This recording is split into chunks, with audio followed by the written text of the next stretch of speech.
they use deplatforming mostly in political context. If someone has an opinion people don't really agree with or hardly don't agree with, if someone shares something that people see as cringe or like not humane, if someone is having positions that don't really suit well with modern society, then people, especially leftists, often say to deplatform this person. What I would like to propose you is to deplatform yourself, especially if you are a creator. I want to deplatform myself very hard. I invite you to deplatform yourself. I want to think about it and to see it from a very different way, from a very different perspective, and to explain you why everyone should basically deplatform. You see this video on YouTube.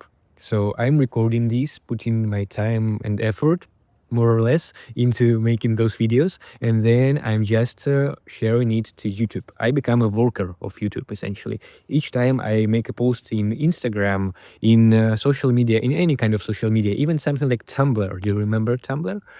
Uh, Pinterest, Instagram, Twitter, X, anything, Blue Sky.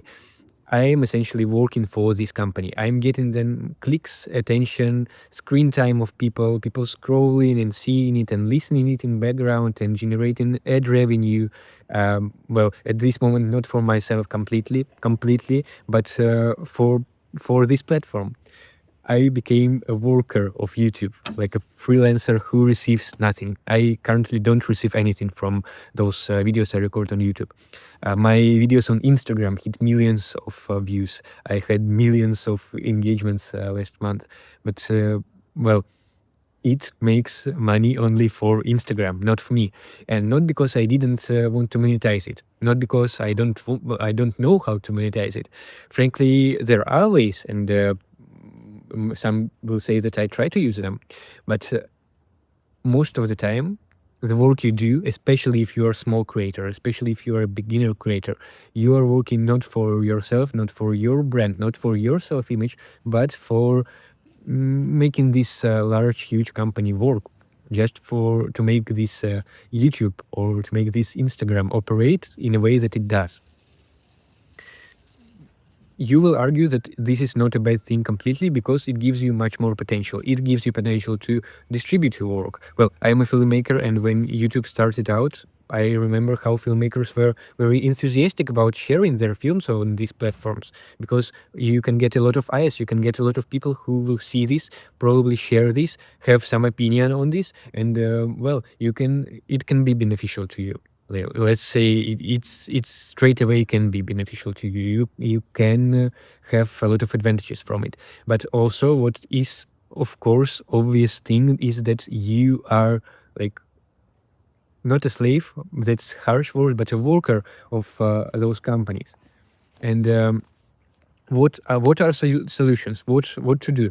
Now let's actually look at global politics a bit. If you see how the world looked like in 2000s and how it looks now, it's very different.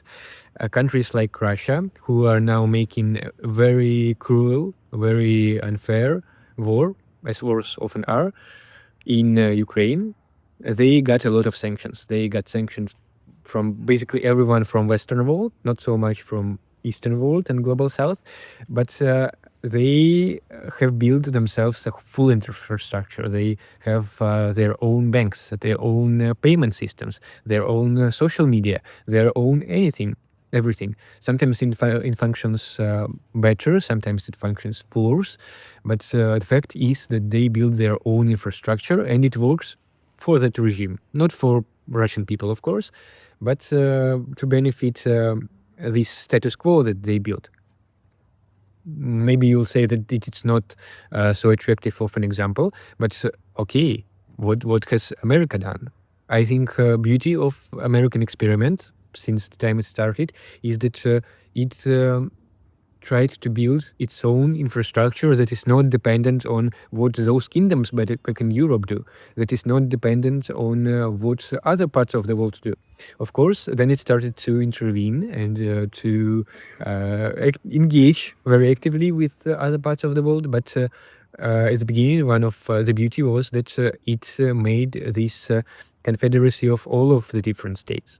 Not civil war state confederacy, but the way states were before that point, at the beginning of their history. A bad example of this would be North Korea, of course, when they essentially made all of infrastructure. They are heavily sanctioned, but again, it benefited only the regime. But here is the case: you can be your own Kim Jong Un um, if you are working, if you are doing projects, if you are creating things. I think it's essential for you to learn a bit from those dictators and from those personalities, because creative work often is.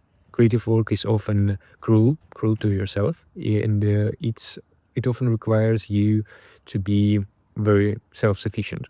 What you can do? You can decentralize your networking. You can be not dependent on one platform at all, because, well, I am saying all of those different things on YouTube, and next day I can be blocked.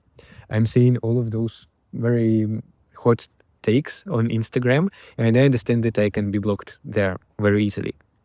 Idea is not to just repurpose and repost content on all social networks, but to have it in both social media format, in offline format.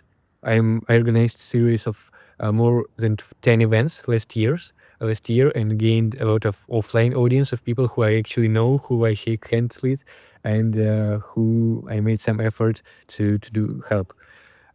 And besides that, I also have a blog, a website, other ways to engage offline with other different events and venues, communities that I build around, and a lot of other ways. So this is very basic thing. You don't depend on social media. You don't depend on your social media audience too much. Instead, you build all kinds of audiences around you. Some may say that it's unfocused, but who cares? It can be unfocused. It's much better than if you build audience on one certain channel and then you lose it all because you said something wrong or because someone just made a strike. Don't make a strike. That is a thing. Also, you can choose platforms that are not too centralized. Choose platforms that give you a lot of freedom. Choose platforms that you can customize.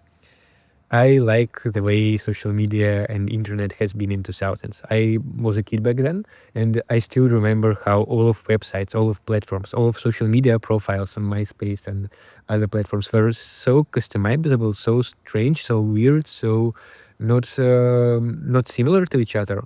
Internet has changed, and our offline space had changed as well. But I think it's very essential to keep this decentralization and customability on anything that you do. Also, you can build your platforms. You can build communities around you in real life. Remember that you don't need to think about everything just in a way of, okay, I'm going offline, I'm going online, I'm speaking online, I'm speaking to YouTube audiences, I make those viral reels, etc. You don't need to depend on that completely, though it also can be a channel of you doing something. Remember that, especially on earlier stages, you will be used horrendously. I don't say that it's unfair, because, well, you use it for free. If you use something for free, then you kind of become a product yourself, and it's a reality of how it is. Someone needs to keep, to maintain, to develop those platforms, and of course, it doesn't work totally freely.